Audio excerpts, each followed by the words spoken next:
पुणे-कोलाड राष्ट्रीय महामार्गावरील पौड घाटातून एक धक्कादायक आणि संतापजनक प्रकार समोर आलाय। शनिवारी सकाळी एका तरुणाने भर रस्त्यात विवस्त्र होऊन प्रचंड गोंधळ घातला।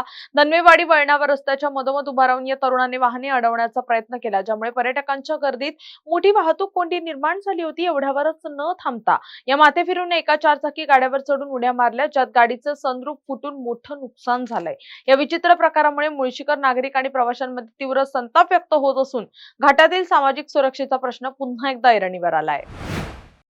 पौड घाटात झालेल्या या राड्यानंतर स्थानिक आपत्ती व्यवस्थापन समितीच्या प्रमोद बलकवडे, ज्ञानेश्वर आखाडे आणि विशाल राऊत यांनी प्रसंगावधान राखत या तरुणाला तात्काळ पकडलं। त्याला कपडे घालून पौड पोलिसांच्या स्वाधीन करण्यात आलं।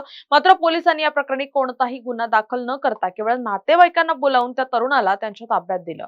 त्यामुळे पोलिसांच्या या भूमिकेवर आता मोठं प्रश्नचिन्ह उपस्थित केलं जात आहे। हा तरुण मनोरुग्ण होता, माथेफिरू होता की अंमली पदार्थांच्या आहारी गेला होता, याचं कारण अद्याप अस्पष्ट आहे। भर रस्त्यात घडलेल्या या लज्जास्पद प्रकारामुळे प्रवाशांच्या सुरक्षेची चिंता वाढली असून पोलिसांनी अशा प्रवृत्तींवर कडक कारवाई करावी आणि सामाजिक स्वास्थ्य बिघडू देऊ नये, अशी तीव्र मागणी आता मुळशीतील नागरिक करतायत।